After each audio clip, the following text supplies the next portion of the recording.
dulu. Amma ba'du, a'udzubillahi minasyaitonirrajim. Bismillahirrahmanirrahim. Alhamdulillahirabbil alamin. Arrahmanirrahim, maliki yaumiddin. Iyyaka na'budu wa iyyaka nasta'in. Ihdinas siratal mustaqim. Siratal ladzina an'amta 'alaihim ghairil maghdubi 'alaihim waladhdallin. Amin.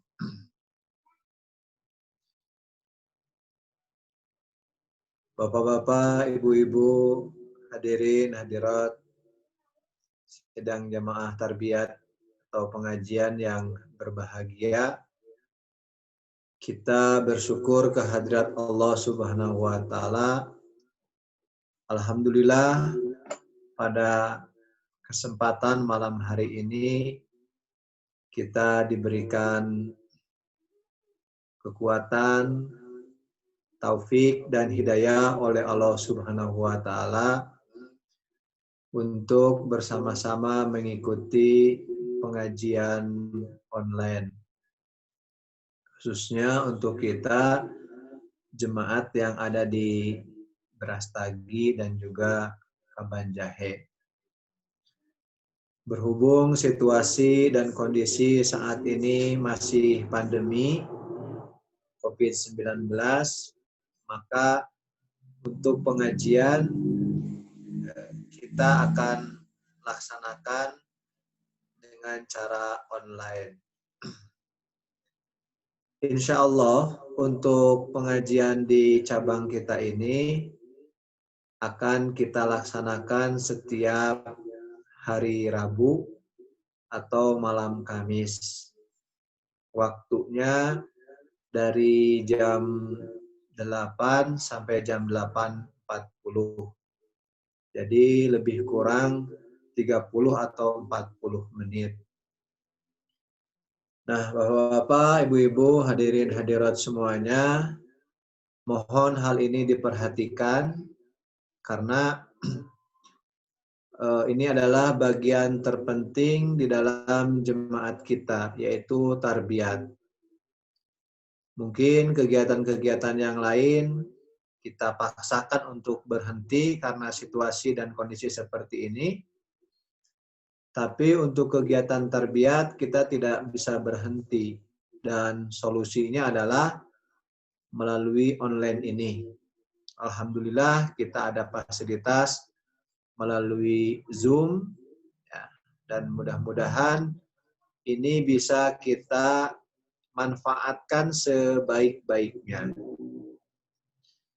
Nah, oleh karena itu di dalam ruang Zoom ini waktunya kita sangat dibatasi, tidak leluasa, tidak seperti pertemuan-pertemuan secara tatap muka. Kita bebas menggunakan waktu, ya. Tapi di dalam Zoom ini kita dibatasi oleh waktu. Ya, waktu yang diberikan lebih kurang 40 menit. Nah, oleh karena itu kita tidak bisa mengulur waktu lagi ataupun istilahnya molor lagi waktunya.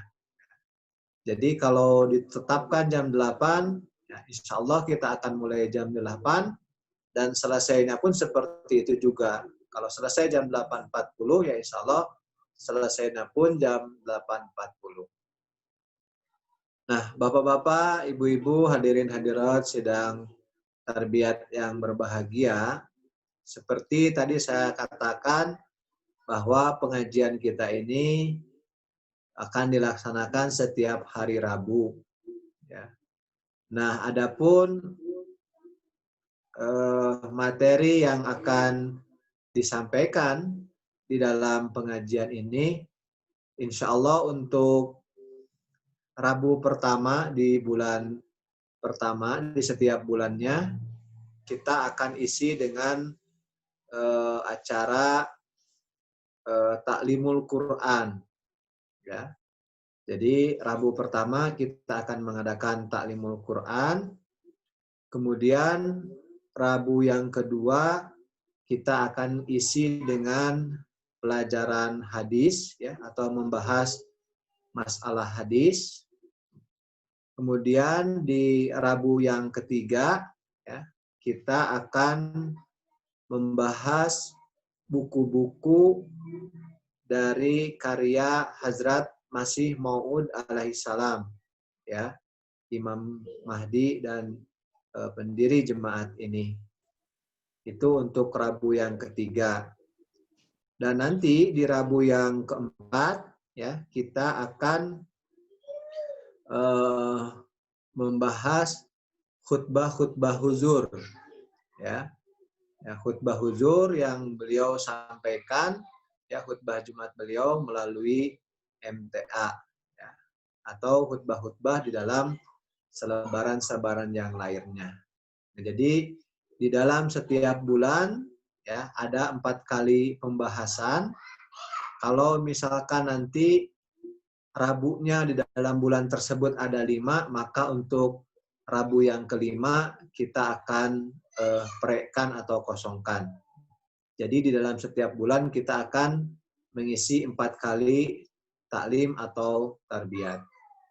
Nah, inilah program kita ya, ataupun rencana kita ya, mudah-mudahan ini bisa menambah ilmu pengetahuan kita ya, dan bisa istilahnya terus mempererat hubungan kita dengan Allah Subhanahu wa taala.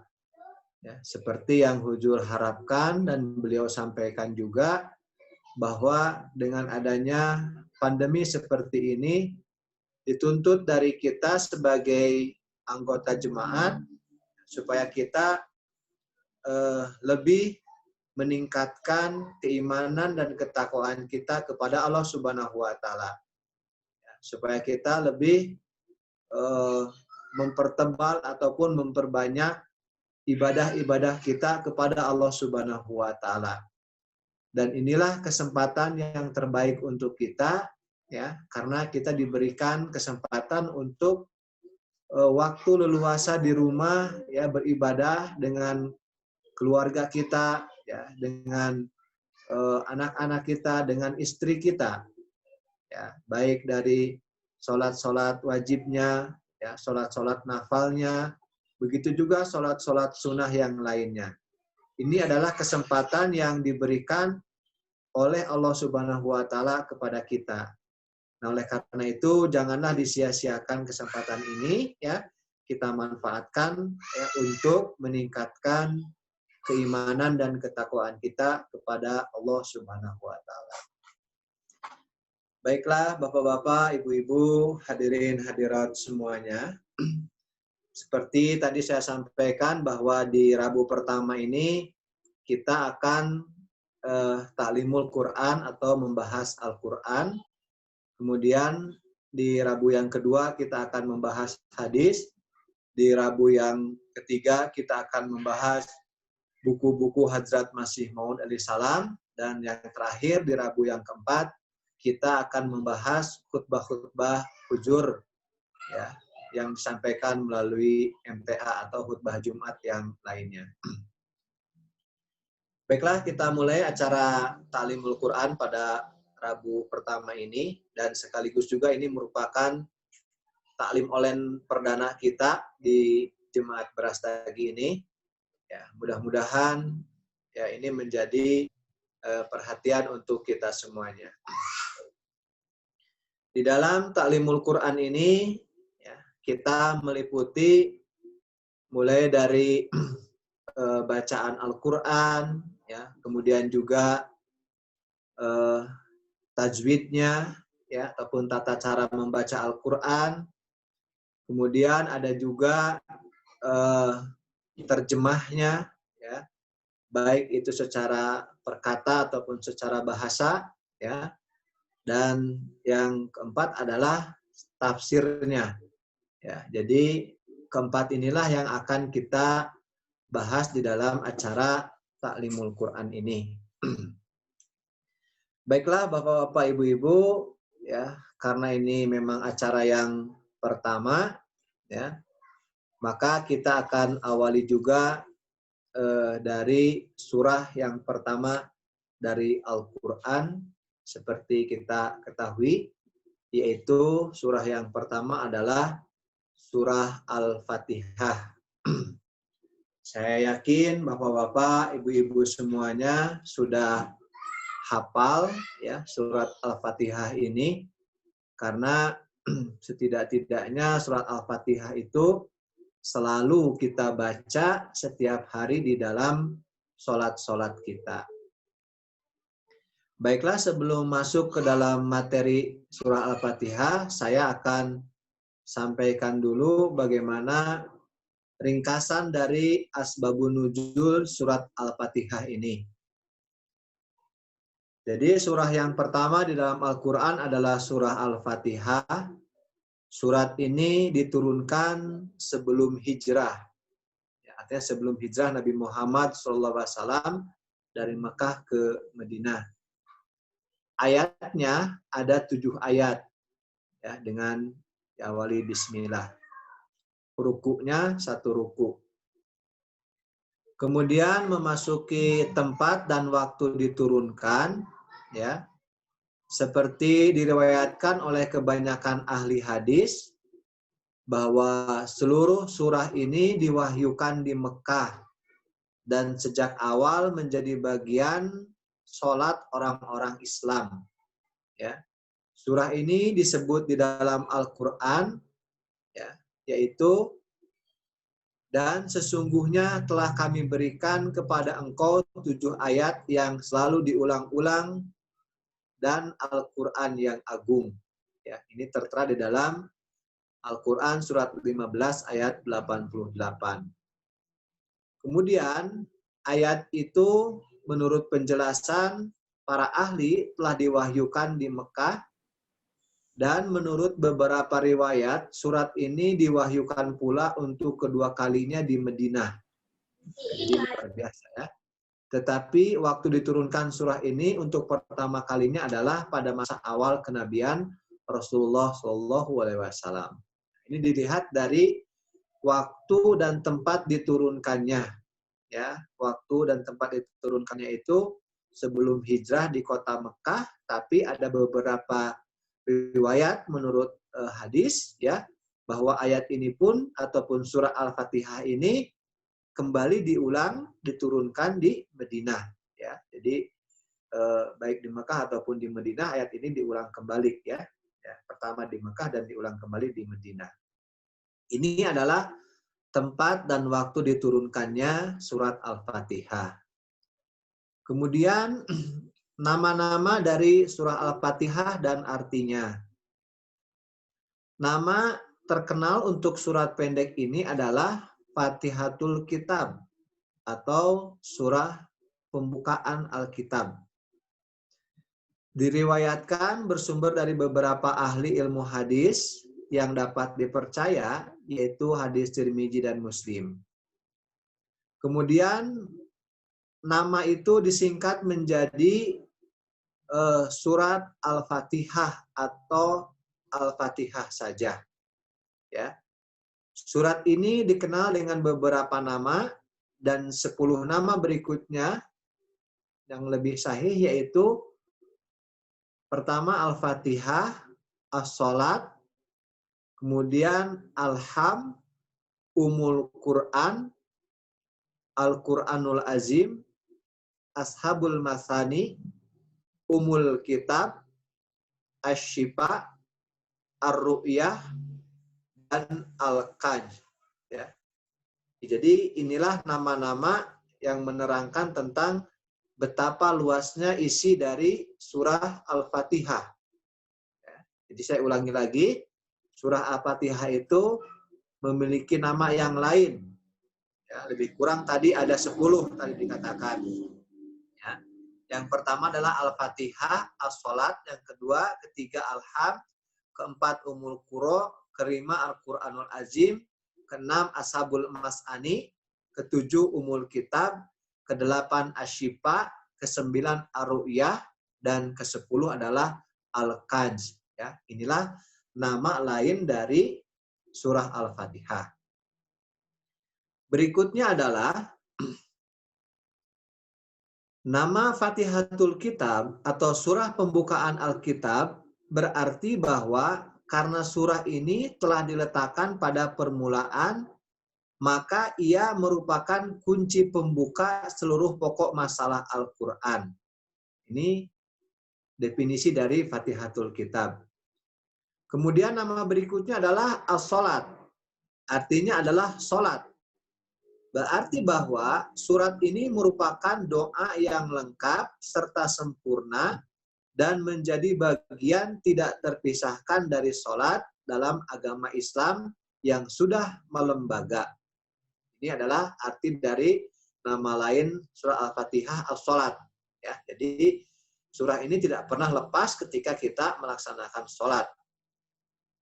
Kemudian nama yang ketiga adalah Alham. Alham itu artinya puji-pujian. Berarti bahwa surah ini menjelaskan tujuan agung penciptaan manusia dan mengajarkan bahwa hubungan Allah Subhanahu wa taala dengan manusia adalah hubungan berdasarkan kemurahan atau rahmaniyat. Nah, berarti pula bahwa surah ini adalah ini arti dari alham, ya. Saya ulangi lagi bahwa mengandung arti puji-pujian. Artinya bagaimana bahwa tujuan agung penciptaan manusia, ya, dia adalah mengajarkan hubungan Allah Subhanahu wa taala dengan manusia berdasarkan tadi, ya, yaitu rahmaniyat atau kemurahannya. Nah, itu arti dari alham, ya, nama ketiga dari surah Al-Fatihah. Kemudian berikutnya dikatakan nama lain dari Al-Fatihah itu adalah Ummul Quran atau induk dari Al-Quran. Berarti bahwa surah ini merupakan intisari seluruh Al-Quran dan dengan ringkas mengemukakan semua pengetahuan yang menyangkut perkembangan akhlak dan ruhani manusia. Nah, inilah maksudnya dengan Ummul Quran, ya. Umul itu artinya ibu atau induk dari Al-Quran. Ya, jadi Al-Quran dikatakan sebagai Ummul Quran karena memang dengan secara ringkas mengemukakan semua pengetahuan-pengetahuan yang menyangkut perkembangan akhlak dan ruhani manusia. Nah, ini dikatakan sebagai Ummul Quran.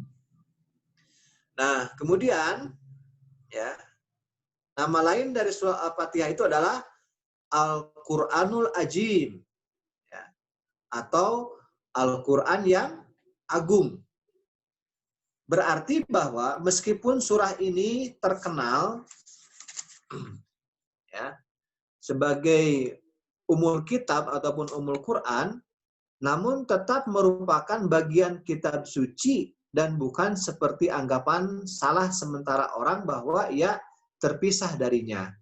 Nah, jadi meskipun ini dikatakan tadi Al-Quranul Azim, ya, ini ingin menegakkan ataupun ingin menegaskan kembali bahwa surah Al-Fatihah ini adalah bagian dari Al-Quran, bukan yang terpisah dari Al-Quran.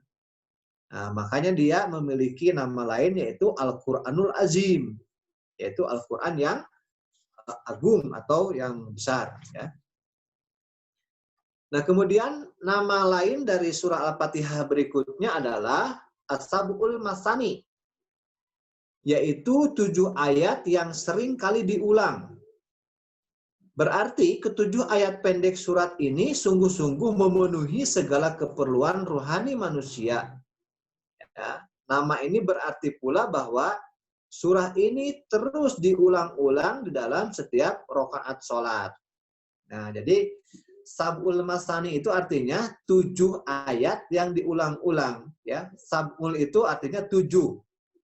Ya, Masani itu ya yang diulang-ulang. Jadi 7 ayat yang selalu diulang-ulang. Ya, ataupun Sani pun bisa dikatakan sebagai arti mungkin ya yang di sana ya yang diulang-ulang ya gitu. Sab'ul Masani itu. Nah, kemudian nama lain berikutnya adalah Ummul Kitab atau induk kitab. Berarti bahwa doa di dalam setiap surah ini menjadi sebab diwahyukannya Al-Quran. Nah, ya, jadi kenapa yang dikatakan umul kitab? Ya, karena doa yang ada di dalam surat Al-Fatihah ini, ya, itu menjadi sebab untuk diwahyukannya Al-Quran. Ya, jadi latar belakangnya di adanya Al-Quran secara keseluruhan itu berkat dari doa yang ada di dalam surah Al-Fatihah ini. Nama berikutnya tadi Umul Al-Kitab, sekarang Asyifa. Nah, Asyifa itu artinya penyembuh. Ya. Jadi surah ini memberikan pengobatan terhadap segala keraguan dan syak yang biasa timbul di dalam hati manusia. Nah, kenapa Al-Fatihah ini dikatakan Asyifa, ya, atau penyembuh, ya, bisa dikatakan juga obat, ya, karena memang surah Al-Fatihah ini bisa memberikan pengobatan terhadap segala keraguan dan sakwasangka manusia. Ya, khususnya keraguan-keraguan di dalam masalah kerohanian atau masalah agama. Ya, ini semua dijawab dengan surah Al-Fatihah. Makanya dikatakan sebagai asyifa. Ya, tapi boleh juga Al-Fatihah ini dijadikan sebagai obat secara jasmani pun bisa, karena ini merupakan doa juga. Ya, doa kepada Allah Subhanahu wa taala untuk meminta segala sesuatu boleh diawali dengan surah Al-Fatihah. Karena memang surah Al-Fatihah adalah asyifa atau penyembuh. Nama yang berikutnya adalah Ar-Ru'yah. Ya. Ru'yah itu bisa diartikan adalah sebagai jimat atau mantra. Ya. Kenapa dikatakan seperti itu? Artinya bahwa surah ini bukan hanya doa untuk menghindarkan penyakit, tetapi juga memberi perlindungan terhadap syaitan dan pengikut-pengikutnya dan menguatkan hati manusia untuk melawan mereka. Nah, ini makna dari kata ar-ruqyah tadi. Ya, jadi selain bisa menghindarkan dari penyakit, ya, juga memberikan perlindungan dari godaan-godaan setan. Nah, maka dikatakan ruqyah. Jadi kita pun harus, ya, selalu banyak membaca surah Al-Fatihah ini, ya, karena akan memberikan kemajuan untuk kerohanian kita dan juga menghindarkan diri kita dari godaan-godaan setan ataupun pendukung-pendukung yang bisa menguatkan hati manusia, sehingga kita bisa terlepas dari godaan setan tersebut. Ini adalah bagian dari arti surah Al-Fatihah, yaitu ataupun nama lain dari surah Al-Fatihah, Ar-Ru'yah tadi. Dan nama yang terakhir dari surah Al-Fatihah itu adalah Al-Kanz, ya. Kanz itu artinya hazanah, ya. Jadi hazanah ini, ya, Al-Fatihah ini mengandung arti bahwa surah ini suatu hazanah ilmu yang tiada habis-habisnya. Jadi di sini ditegaskan bahwa melalui surah Al-Fatihah ini, ya, maka hazanah dari Al-Quran itu tidak akan pernah habis-habisnya. Ya, memberikan gambaran ataupun penjelasan ke arah tersebut. Nah, jadi itulah beberapa nama-nama dan artinya dari surat Al-Fatihah. Ya, jadi nama lain dari surat Al-Fatihah itu tadi ada lebih kurang 10 nama, ya, berikut dengan arti dan maknanya. Hadirin hadirat sidang tarbiyat yang berbahagia, ya, kita akan lanjutkan kembali masih membahas dari surah Al-Fatihah. Sekarang kita masuk ke dalam Al-Fatihah dibuatkan di dalam perjanjian baru. Nah, ini juga pengetahuan untuk kita bahwa ternyata surah Al-Fatihah itu ada dinubuatkan atau dijelaskan di dalam kitabnya orang-orang Nasrani, ya, di dalam perjanjian baru atau Injil dikatakan. Nah, Nama yang terkenal dalam surah ini adalah Al-Fatihah. Sangat menarik untuk diperhatikan bahwa nama itu juga tercantum di dalam nubuatan perjanjian baru. Nah, di mana itu letaknya? Kita bisa baca di dalam kitab Wahyu pasal 10 ayat 1 dan 2. Yang berbunyi adalah, maka aku tampak seorang malaikat lain yang gagah turun dari langit, dan di tangannya ada sebuah kitab kecil yang terbuka. Maka kaki kanannya berpijak di laut, dan kaki kirinya berpijak di darat. Nah, ini ya, yang dikatakan bahwa surat Al-Fatihah ini ada di dalam Injil dikatakan, yaitu kitab Wahyu pasal 10 ayat 1 dan 2. Nah, kata dalam bahasa Ibrani di situ dikatakan bahwa kitab kecil yang terbuka. Nah, dalam bahasa Ibrani kitab kecil yang terbuka itu adalah Patoah.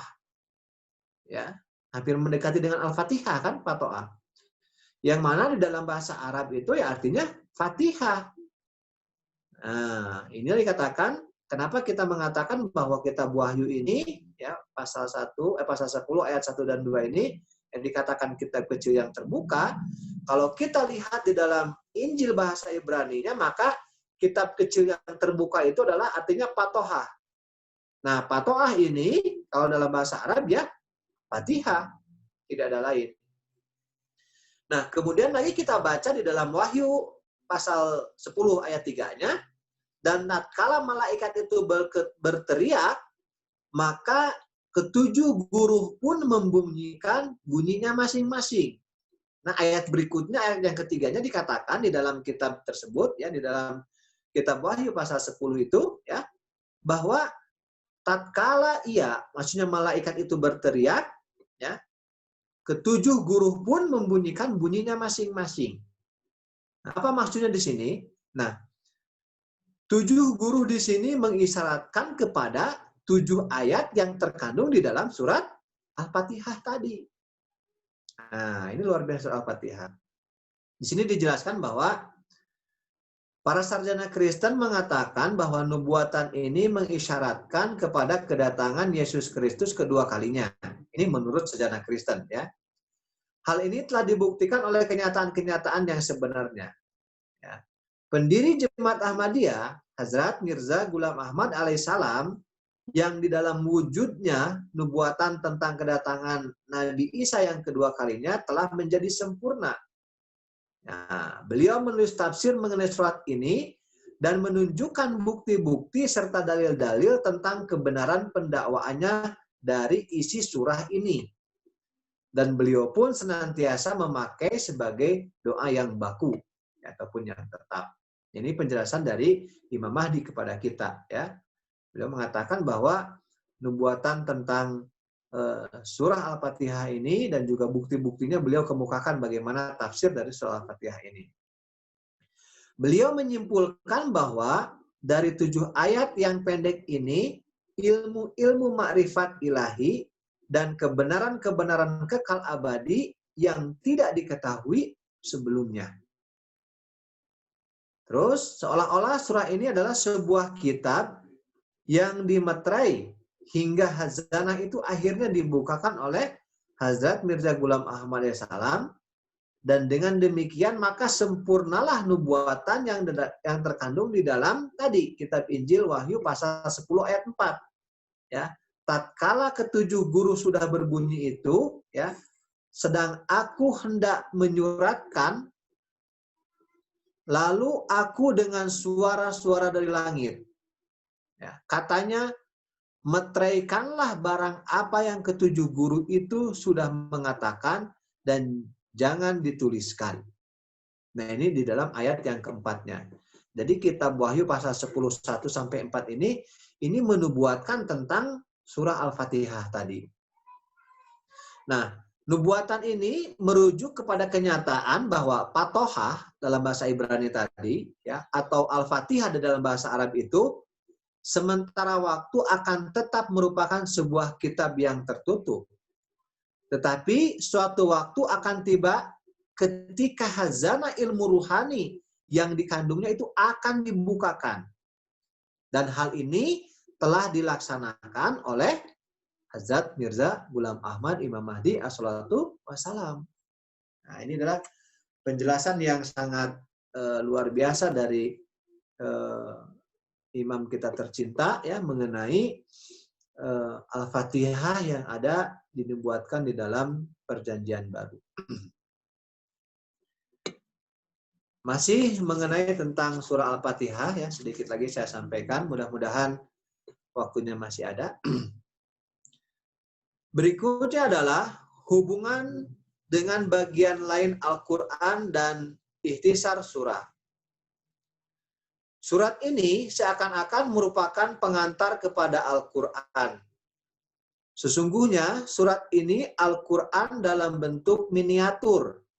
Dengan demikian, pembaca sejak dimulai mempelajarinya telah diperkenalkan secara garis besar kepada masalah-masalah yang akan dijumpainya di dalam kitab suci.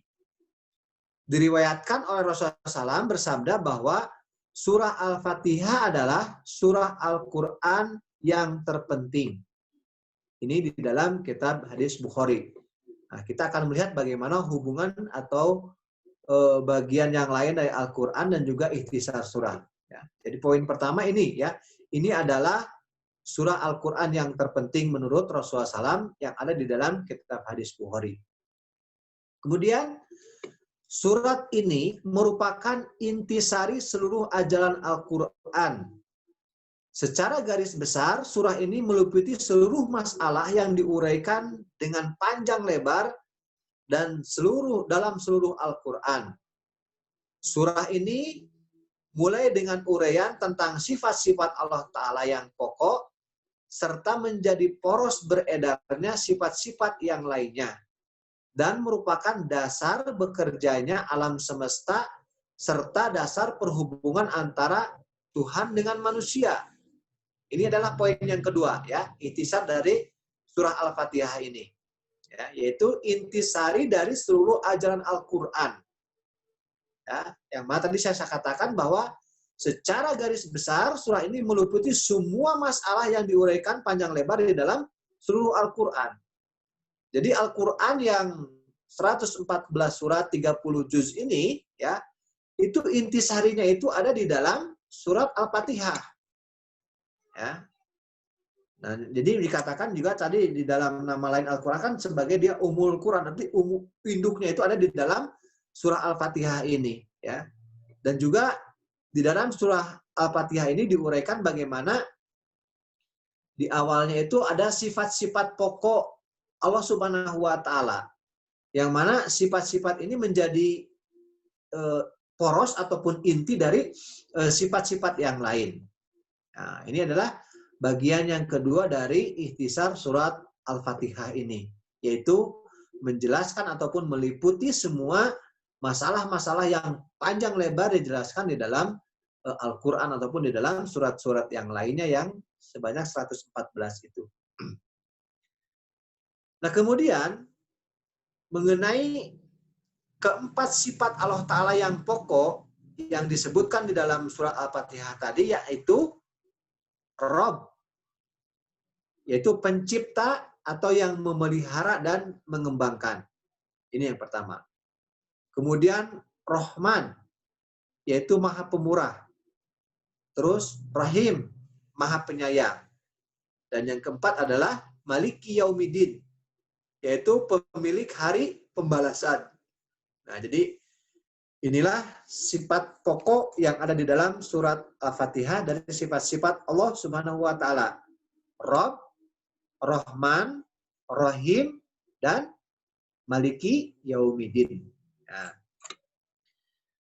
jadi mengandung arti bahwa sesudah menciptakan manusia, Allah Subhanahu wa Ta'ala menganugerahinya kemampuan-kemampuan alami atau tabi'i yang terbaik serta melengkapinya dengan bahan-bahan yang diperlukan untuk kemajuan jasmani, kemudian kemasyarakatan, akhlak dan rohani, dan selanjutnya dia juga memberikan jaminan bahwa usaha dan upaya manusia itu akan diganjar sepenuhnya. Nah, ini adalah ikhtisar ataupun ringkasan yang kedua dari atau yang berikutnya ya dari surah Al-Fatihah tadi ya. Selain dia sebagai surat terpenting di dalam Al-Qur'an, kemudian juga sebagai pokok di dalam Al-Qur'an yang menjelaskan seluruh isi Al-Qur'an ya. Ya, juga menjelaskan sifat-sifat pokok Allah Subhanahu wa taala yang mana sifat-sifat ini menjadi poros ya, menjadi bagian dari sifat-sifat Allah taala yang lainnya ya, yang saling menghubungkan. Selanjutnya surah ini mengatakan bahwa manusia diciptakan untuk beribadah, yakni menyembah Allah Subhanahu wa taala serta mencapai qurub atau kedekatannya, dan bahwa ia senantiasa memerlukan pertolongannya untuk melaksanakan tujuannya yang agung itu. Disebutkan keempat sifat Allah Ta'ala tersebut diikuti oleh doa lengkap yang di dalamnya terungkap sepenuhnya segala dorongan ruh manusia. Doa tersebut mengajarkan bahwa manusia harus senantiasa mencari dan memohon pertolongan Allah Subhanahu wa taala agar dia melengkapinya dengan sarana-sarana yang diperlukan olehnya untuk mencapai kebahagiaan dalam kehidupan di dunia ini dan di akhirat. Nah, ini penjelasan yang berikutnya ya, bahwa bagaimana surah Al-Fatihah ini ya, mengatakan bahwa manusia itu diciptakan untuk beribadah kepada Allah Subhanahu wa taala ya. Nanti kita akan bahas mungkin khususnya di dalam ayat yang ke iyyaka na'budu wa iyyaka nasta'in, ayat yang keempatnya ya, mengenai masalah ini ya, yang mana kita harus menyembah kepada Allah Subhanahu wa taala guna meraih atau mencapai qurub ya, atau kedekatan kepada Allah Subhanahu wa taala. Ini adalah ikhtisar berikutnya. Kemudian dikatakan bahwa tetapi karena manusia cenderung memperoleh kekuatan dan semangat dari teladan baik, wujud-wujud mulia dan agung dari zaman lampau yang telah mencapai tujuan hidup mereka, maka ia pun diajari untuk berdoa agar Allah Subhanahu wa taala membuka pula baginya jalan-jalan kemajuan akhlak dan ruhani yang tak terbatas seperti yang telah dibukakan kepada mereka itu. Kemudian penjelasan berikutnya mengenai surah Al-Fatihah ini, akhir doa itu mengandung peringatan bahwa jangan-jangan sesudah ia dibimbing kepada jalan yang lurus, ia sesat dari jalan itu, lalu kehilangan tujuannya dan menjadi asing terhadap Khalik atau penciptanya. Ia diajari untuk selalu mawas diri dan senantiasa mencari perlindungan dari Allah Subhanahu wa taala terhadap kemungkinan jadi asing terhadapnya. Itulah masalah yang dituangkan di dalam beberapa ayat Al-Fatihah, dan itulah masalah yang dibahas sepenuhnya dan seluas-luasnya oleh Al-Quran sambil menyebut contoh-contoh yang tiada terpermanai banyaknya. Sebagai petunjuk bagi siapa yang membacanya, dan orang-orang yang beriman dianjurkan agar sebelum membaca Al-Quran terlebih dahulu memohon perlindungan kepada Allah Subhanahu wa taala dari syaitan. Ya, di dalam Al-Quran dikatakan, maka apabila engkau hendak membaca Al-Quran, mohonlah perlindungan Allah Subhanahu wa taala dari syaitan yang terkutuk. Nah, jadi kita dianjurkan kalau mau membaca Al-Quran, kita harus membaca ta'awuz. Ta'awuz itu artinya permohonan perlindungan kepada Allah Subhanahu wa taala. Lafaznya pasti Bapak-bapak Ibu sudah mengetahui ya. Kalimatnya yaitu a'udzubillahi minasyaitonir rajim ya. Artinya bahwa aku berlindung kepada Allah ya, dari godaan setan yang terkutuk atau yang direjam.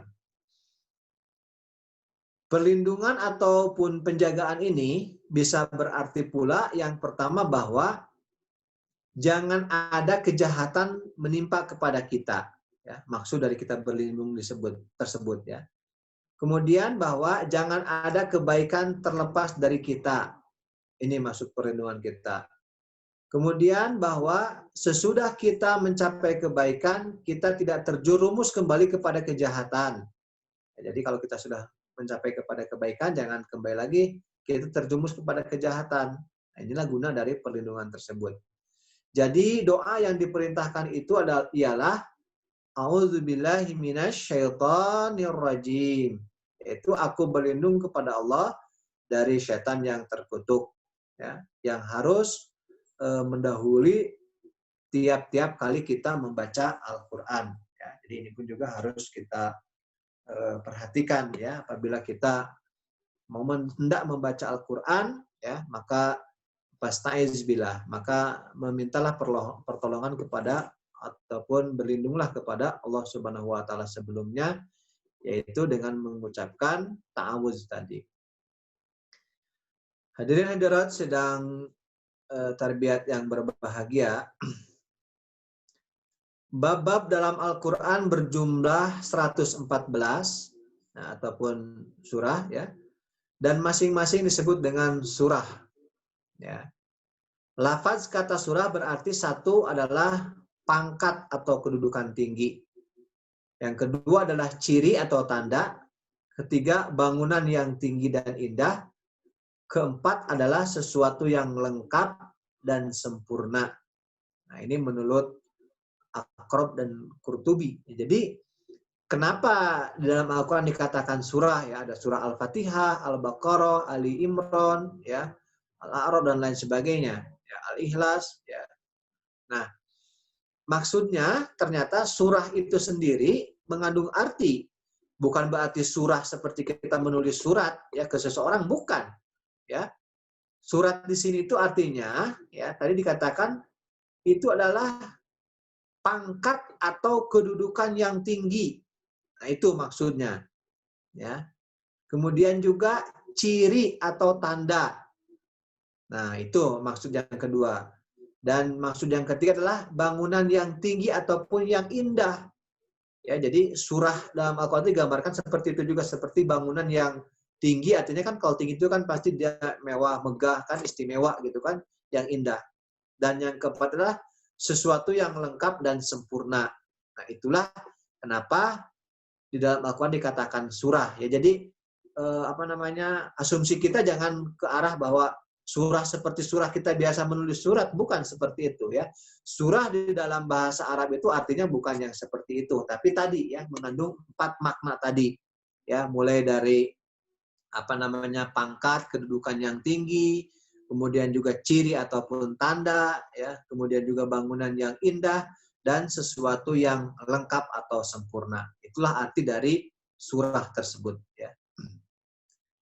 Bab dalam Al-Quran, bab yang ada di dalam Al-Quran disebut dengan surah karena dengan membacanya, nah ini alasannya kenapa dikatakan surah tadi ya, karena dengan membaca surah Al-Quran ataupun ayat-ayat yang ada di dalam surah Al-Quran itu, ya, ia akan mencapai kepada martabat yang terangkat. Ya, jadi dengan perantaraan membaca Al-Quran, ya, maka kita akan mencapai kepada kemuliaan. Nah, oleh karena itu, bapak-bapak, ibu-ibu, ya, jangan sampai kita tidak membaca Al-Quran. Ya, kalau bapak-bapak, ibu-ibu ingin mencapai kepada derajat kemuliaan, ya, maka bacalah Al-Quran setiap hari. Ya, insya Allah, tadi seperti dikatakan bahwa martabat kita, derajat kita, kemuliaan kita itu akan terangkat kalau kita selalu membaca Al-Quran. Ini hal yang penting yang harus kita perhatikan. Kemudian, nama-nama surah itu berlaku sebagai tanda pembukaan dan penutupan berbagai masalah yang dibahas di dalam Al-Quran. Nah, kenapa dikatakan surah juga? Karena kalau kita membacanya satu surah tersebut, maka kita akan mengambil suatu kesimpulan bagaimana tanda pembukaan dan penutupan dari setiap masalah-masalah yang dibahas di dalam surah tersebut.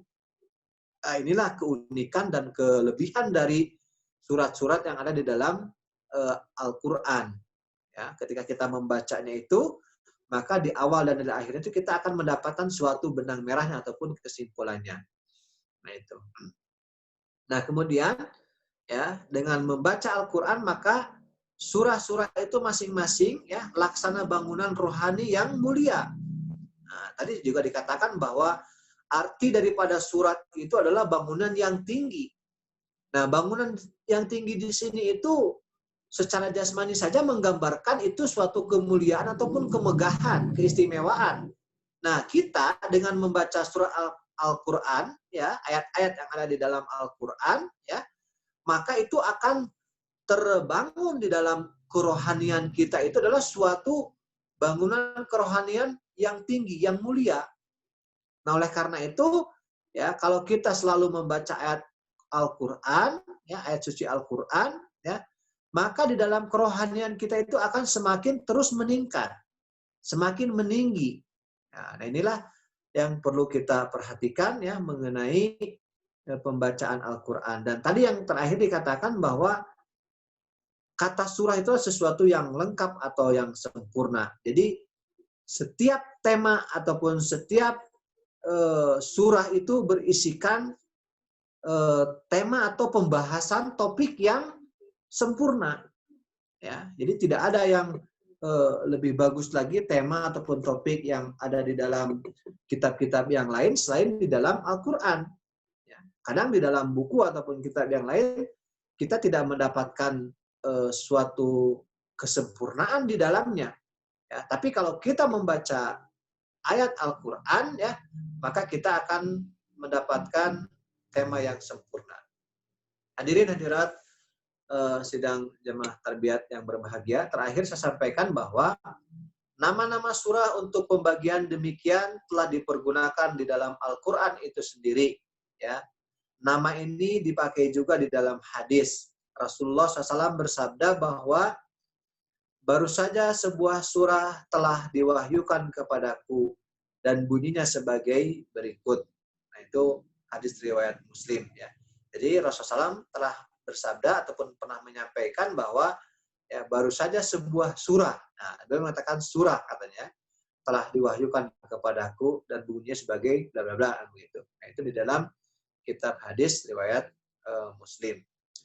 Jadi ya, dari ini jelas bahwa nama surah itu adalah bagian-bagian Al-Quran dan biasa dipakai semenjak permulaan Islam dan bukan diciptakan baru atau diadakan di kemudian hari. Bapak-bapak, ibu-ibu, hadirin hadirat sidang tarbiyat yang berbahagia, ya mungkin inilah yang dapat saya sampaikan untuk sementara waktu. Ya, mudah-mudahan dengan dibukanya pengajian online ini bisa menambah ilmu pengetahuan kita ataupun wawasan kita. Baiklah, untuk pembahasan mengenai surah Al-Fatihah, latar belakang atau asbabun nuzulnya saya cukupkan dulu sampai di sini. Ya. Kalau memang ada pertanyaan-pertanyaan, ya bisa disampaikan melalui chat, ya, atau mungkin boleh juga raise hand, ya. Ya, silahkan bertanya, mumpung masih ada waktu, ya. Kalau nanti waktunya tidak cukup, ya saya akan jelaskan di lain waktu ataupun di pengajian berikutnya sebelum membahas topik atau bahasan-bahasan yang akan dibahas saat itu. Ya, silahkan bapak-bapak, ibu-ibu, ya kalau mau bertanya boleh ditulis di room chat atau boleh juga melalui raise hand. Silahkan kalau ada. Khususnya yang mengenai topik-topik atau permasalahan yang tadi telah saya sampaikan.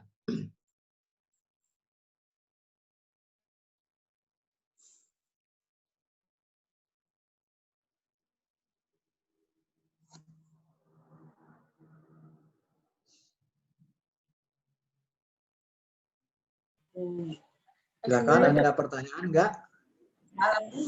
Assalamualaikum. Itu tanya ke matanya kemarin. Assalamualaikum. Waalaikumsalam warahmatullahi wabarakatuh.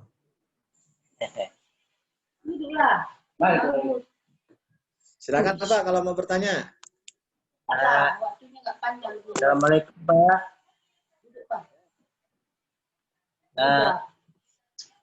Yang Ya, silakan Pak. apa? Ya, silakan. Tafsir Al-Fatihah Pak. Tafsir Al-Fatihah yang Ar-Rahman, Ar-Rahim. Itu Ya. maksudnya bagaimana itu Pak? Ya kurang jelas itu. Kata-kata Ar-Rahman, Ar-Rahim. Ya. Itu saja Pak. Irrahman Irrahim. Terjemahannya atau artinya gimana nih? Arti tafsirnya Pak. Oh, tafsirnya. Oh iya. Wah, sudah nggak sabar ya. Padahal belum saya sampaikan. Tadi baru asbabun nuzul atau asal apa namanya? Asal turunnya ya. Iya Pak. Nanti kita akan bahas. Kita belum sampai ke ayatnya ya. Tadi saya baru sampaikan mengenai turunnya, kemudian juga dan ikhtisar suratnya ya. Nah, nanti sebelum ke ayatnya ya mengenai Ar-Rahman Ar-Rahim ya akan saya sampaikan juga ya. Tapi ya untuk menjawab pertanyaan ini mungkin tidak apa-apa, saya sampaikan dulu, nanti di pengajian berikutnya kita ulangi lagi ya. Seperti Boleh. kita ya di dalam surah Al-Fatihah ayat yang pertama itu bunyinya adalah Bismillahirrahmanirrahim ya. Nah, jadi di situ ada kata Ar-Rahman Ar-Rahim ya. Bismi itu artinya dengan menyebut Allahu Allah ya, Allahi Allah, Ar-Rahman ya, Maha Pemurah, Ar-Rahim, Maha Penyayang. Nah, jadi ini ditanyakan apa tafsir dari Ar-Rahman ataupun Ar-Rahim itu? Itu pertanyaannya Pak ya? Iya. Nah, ya. Jadi kalau kita lihat di dalam tafsir surat Al-Fatihah yang ditulis oleh Hazrat Khalifatul Masih Tsani ya radhiyallahu an atau Khalifatul Masih yang kedua ya, bahwa Maha Pemurah ataupun Maha Penyayang di sini ya, beliau memberitakan tafsir Ar-Rahman itu adalah Maha Pemurah ya. Dan Ar-Rahim itu artinya adalah Maha Penyayang ya. Kedua kata ini ya dari akar kata yang sama ya. Jadi di dalamnya mengandung ro, ha, mim. Nah, ada itunya. Nah, ya, betul ya. Rahim itu artinya adalah ia menampakkan kasih sayang dan ia ramah dan baik. Kemudian arti yang lain ia memaafkan, ia mengampuni. Nah, kemudian kata Rahman menggabungkan arti rikoh, ialah kehalusan dan ihsan. Kemudian ia adalah kebaikan ataupun kebajikan. Nah, ini dari mufradat. Ya.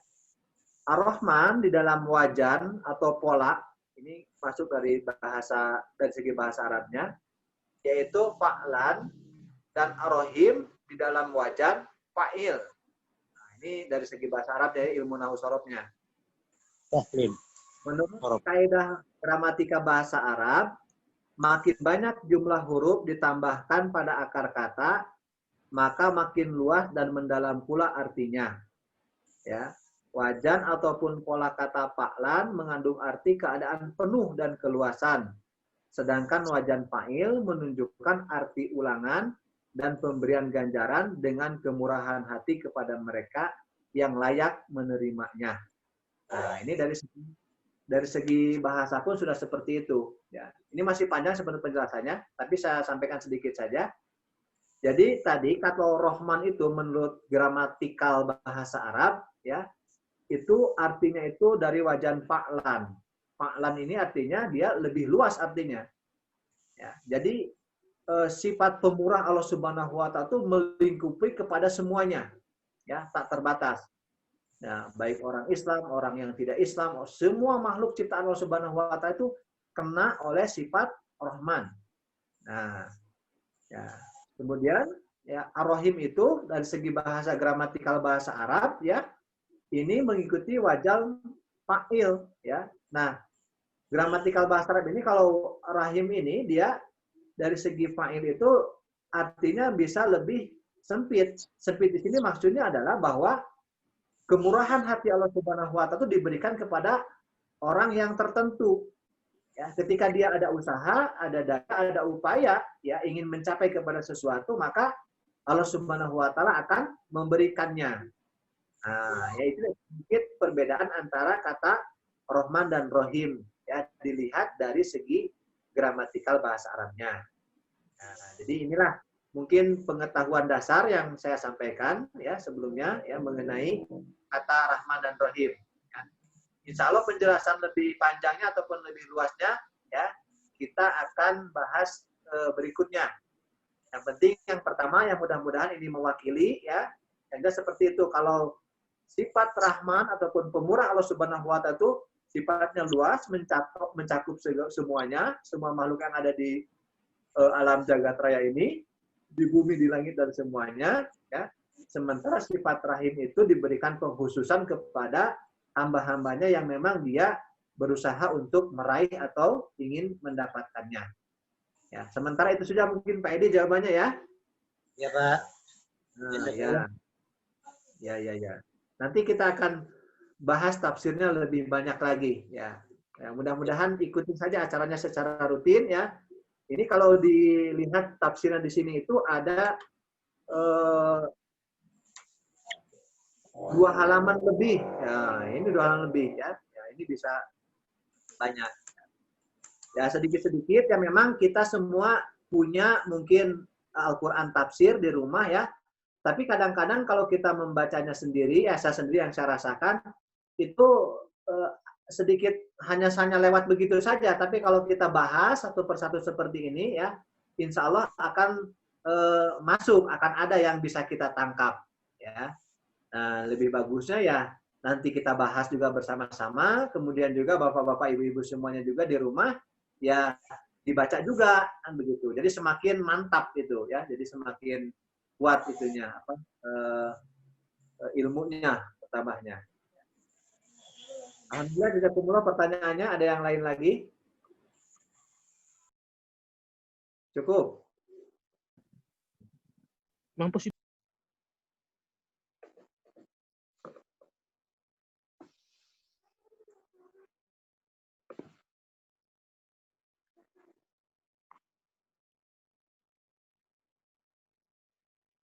Nah.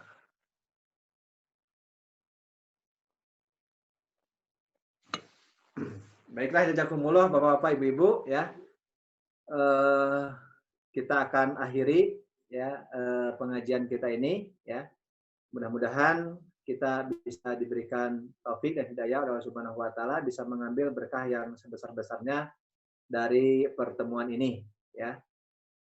Sampai jumpa juga ya di Rabu yang akan datang ya. Kita akan membahas mengenai hadis dan juga ilmu-ilmu yang lainnya. Baiklah, untuk mengakhiri pertemuan kita ataupun tarbiyat online kita pada malam hari ini, kita akan tutup dengan doa. Doa kita mulai. A'udzubillahi minasyaitonirrajim. Bismillahirrahmanirrahim. Alhamdulillahirabbil Ar-Rahmanirrahim. Maliki yaumiddin. Iyyaka na'budu wa iyyaka nasta'in. Ihdinas siratal mustaqim. Shiratal ladzina an'amta 'alaihim ghairil maghdubi 'alaihim waladdallin. Allahumma sholli ala Muhammadin wa ala ali Muhammadin kama sholaita ala Ibrahim wa ala ali Ibrahim wa barik ala Rabbana afriq alaina sabra wa tsabbit aqdamana wa ansurna 'alal qaumil kafirin. Allahumma inna naj'aluka fi nuhurihim wa na'udzubika Rabbi shodri sohri wa yassir li amri wa hlul 'uqdatam min lisani yafqahu qawli. Rabbi zidni ilman, Rabbi zidni ilman, Rabbi zidni Rabbana atina fid dunya hasanah wa fil akhirati hasanah wa qina adzabannar. Rabbana innaka antas sami'ud du'a wa tub 'alaina innaka antat tawwabur rahim. Amin Allahumma amin. Jazakumullah. Assalamualaikum warahmatullahi wabarakatuh.